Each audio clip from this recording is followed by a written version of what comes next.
Dan yang luar biasa loh, yang membuat saya sekali lagi kagum banget. Yang kalau diceritain orang saya tidak akan percaya. Gajah yang menjadi korban dari pemburu itu.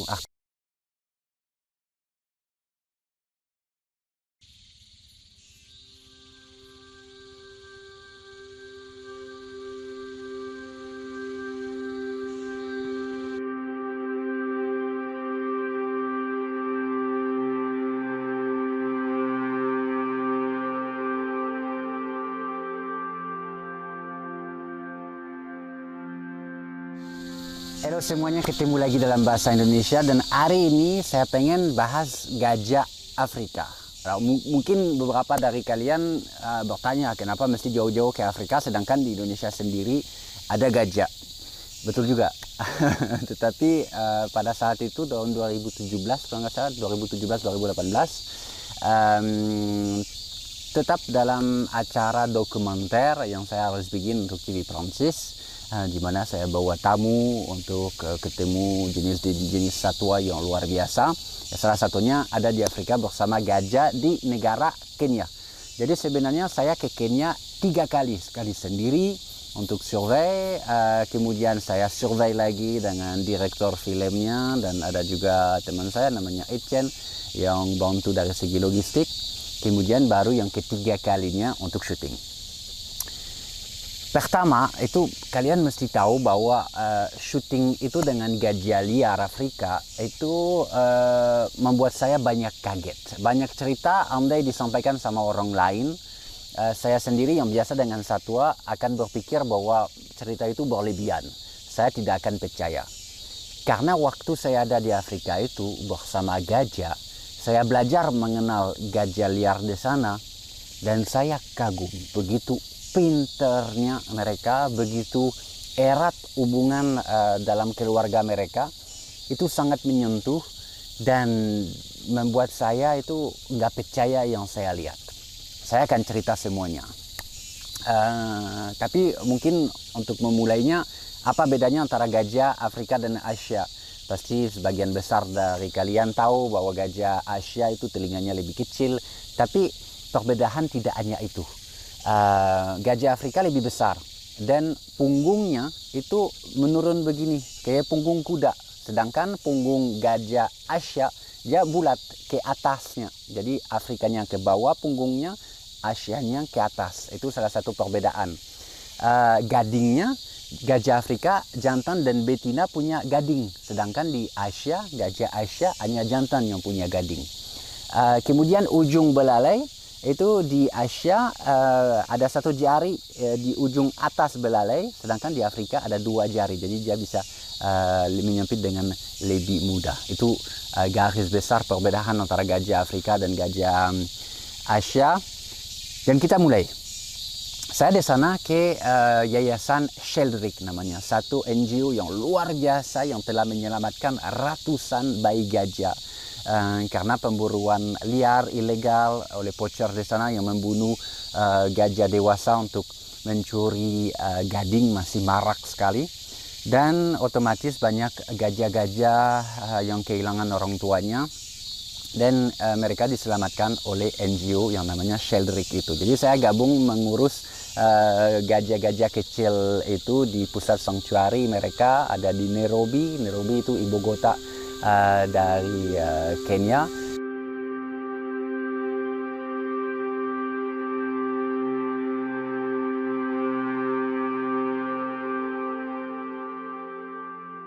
Dan yang sangat menarik kalau kita bahas Nairobinya, itu ibu kota negara loh. Tapi kalau kita mendarat pakai pesawat, kita bisa melihat zebra, jirafa, karena ada satu taman nasional yang masuk pun ke kota Nairobi. Luar biasa. Jadi saya banyak survei pakai pesawat, melihat semua keanekaragaman hayati yang luar biasa di Kenya, tentu saja singa.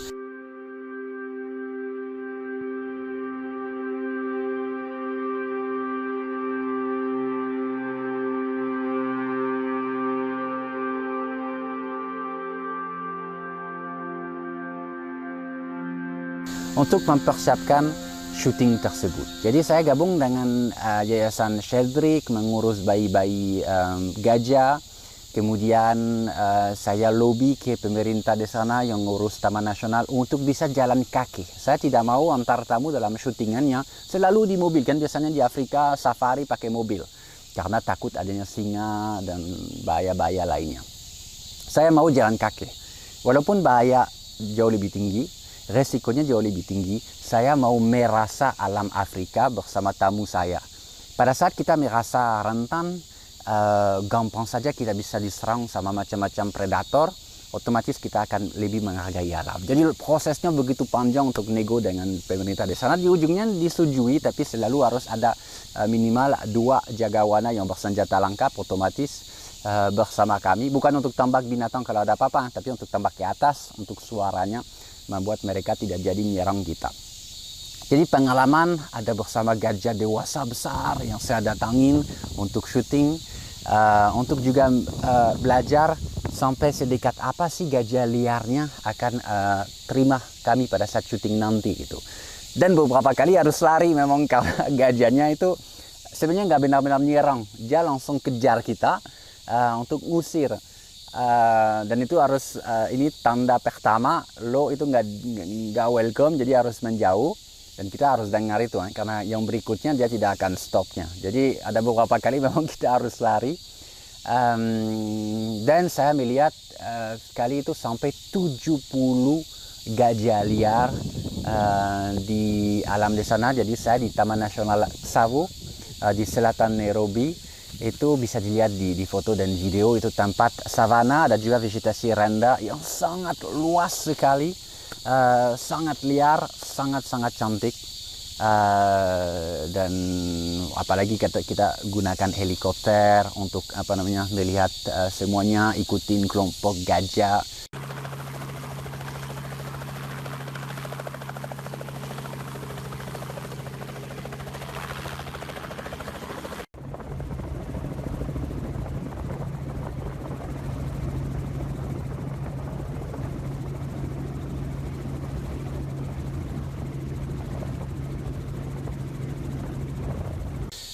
Sangat-sangat luar biasa. Satu teman saya di sana yang selalu nemanin, yang betul-betul tahu semua tentang gajah itu Morris, yang memperlihatkan, kalian akan lihat videonya, dia memperlihatkan ke saya cara gajah garuk pantat di pohon. Coba lihat.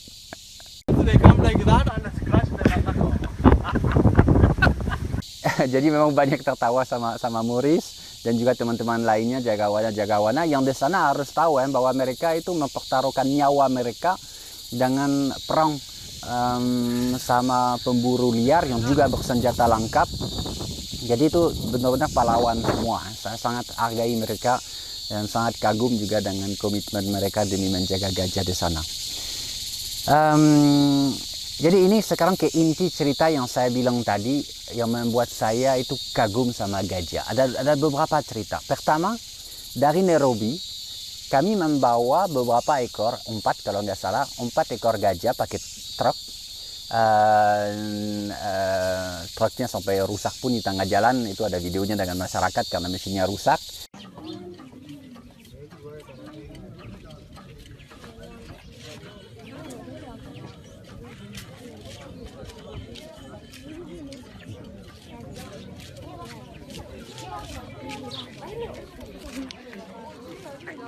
Tapi intinya kami bawa bayi yang sudah remaja dari pusat penyelamatan Sheldrake itu di Nairobi. Kami kirim ke tempat rehabilitasi di Taman Nasional Tsavo, di mana mereka akan belajar menjadi liar. Di Tsavo ada banyak gajah yang sudah pernah dilepas atau gajah benar-benar liar. Dan mereka dari NGO-nya bilang, lihat Shani, nanti akan terjadi sesuatu yang luar biasa pada saat kita tiba di sana. Saya juga ya oke, kita antar satwa luar biasa, saya senang menjadi bagian dari itu, tapi apa yang saya bisa, ekspektasi saya apa kan nggak punya selain ya senang antar mereka ke sana yang ujungnya akan sering bebas gitu. Jadi seharian saya sendiri bawa mobil dan seharian nyetir sampai di lokasi di Taman Nasional Tsavo, nama tempatnya Itumba. Di situ kami merasa bahwa memang ada gajah-gajah lain gitu yang agak jauh dari pusat rehabilitasi, tapi ada tanda-tandanya bahwa ada gajah lain.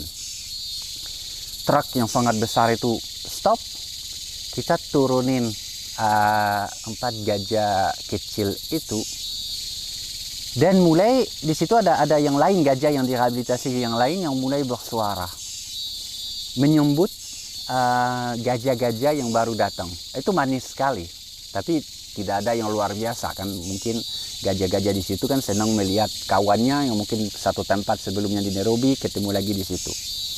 Tapi ceritanya tidak sampai di situ saja.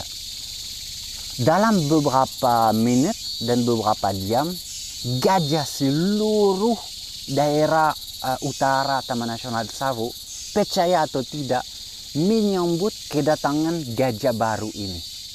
Awalnya puluhan datang, sampai ratusan. 3 hari berturut-turut gajah dari seluruh Taman Nasional itu menyambut kedatangan gajah baru. Jadi ada di situ gajah yang memang yang pernah dilepas dulu, yang sudah dewasa, yang pernah direhabilitasi. Tapi ada juga gajah liar. Ada yang pernah berhubungan dengan manusia berani dekat, dan ada yang dari lebih jauh. Selama 3 hari gantian, gajah dari mana saja datang untuk menyambut kedatangan gajah baru. Bagaimana mereka tahu? Saya tidak tahu. Gajah kan bisa berkomunikasi dengan suara frekuensi rendah yang manusia tidak bisa dengar, yang mereka saling dengar. Ada yang bilang bahwa gajah di sana karena sering mengantarkan gajah pakai truk besar, mereka merasa di kaki getaran truknya. Saya tidak tahu. Tapi saya kagum selama 3 hari gajah liar datang menyambut kedatangan gajah yang baru datang. Itu membuat saya wow, luar biasa pintar. Dan ada yang lebih gila lagi. Tetap di Itumba. Jadi di Itumba itu gajahnya masuk di pagar malam hari karena masih kecil, dan siangnya dilepas. Lama-lama ada yang datang kembali sore untuk tidur lagi dalam perlindungan pagar itu. Ada yang tidak. Seiring dengan waktu, pada saat mereka mulai dewasa, mereka tidak kembali atau kembali tapi tidak masuk pagar, cuma sekedar minum di depannya. Jadi benar-benar bebas. Membuat saya juga iri karena saya kerja dengan primata dan tidak sebegitu gampang kita melepaskan primata, dan kita tidak punya wilayah yang sangat luas seperti mereka di sana.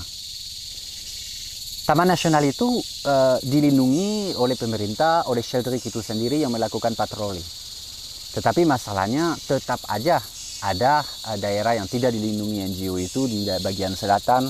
Itu kita umum jarak yang jauh. Kalau saya bilang bagian selatan Taman Nasional, kadang kita bisa bicara ratusan kilometer ya.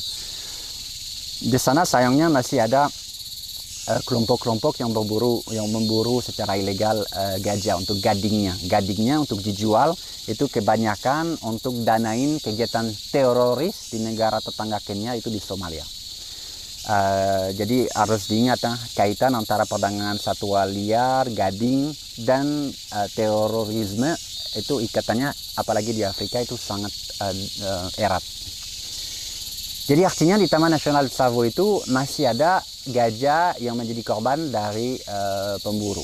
Pemburu di sana biasanya mereka menggunakan tombak yang diracunin. Mereka tombak dari jauh, tancap di kepala gajah, dan racun yang akan membunuh perlahan si gajah itu. Kadang butuh berhari-hari, kadang berminggu-minggu. Dan si pemburu itu akan ikutin gajah sampai roboh. Dan yang luar biasa loh, yang membuat saya sekali lagi kagum banget. Yang kalau diceritain orang saya tidak akan percaya. Gajah yang menjadi korban dari pemburu itu, artinya sudah luka karena sudah ada tombak dalam tubuh mereka, dibantu oleh gajah yang pernah punya pengalaman dengan NGO Sheldrick itu, yang merehabilitasi, merawat gajah-gajah yang perlu pertolongan. Artinya apa? Gajah yang sudah pernah berhubungan dengan NGO Sheldrick itu mengantarkan gajah liar ke tempat rehabilitasi untuk dirawat. Percaya tidak, diantar sampai ke depan pusat Itumba itu Jadi munculnya gajah yang sama sekali tidak pernah datang ke situ, luka dan tidak berdaya lagi, didampingi sama salah satu gajah yang pernah dilepas dulu sama NGO Sheldrick. Luar biasa, bayangkan gajah saling membantu. Kalau bisa bahasa mereka artinya, nih saya antar, di sana ada manusia yang baik, yang merawat saya dulu. Saya bisa bebas kembali karena mereka. Saya antar kamu ke sana untuk kamu dirawat. Kamu pasti bisa diselamatkan. Itu yang terjadi loh. Solidaritas antara gajah sampai gajah diantar di tempat rescue itu. Itu membuat saya kagum banget. Nggak dapat percaya apa yang saya lihat, tapi itu nyata. Ikatan begitu erat antara gajah, keluarga yang sangat setia, saling melindungi, mendorong mereka untuk bertindakan seperti itu. Yang saya nggak sangka, kalau saya tidak ke Afrika, saya tidak sangka akan bisa menyaksikan hal seperti itu dan tidak akan percaya bahwa gajah itu bisa sepintar itu.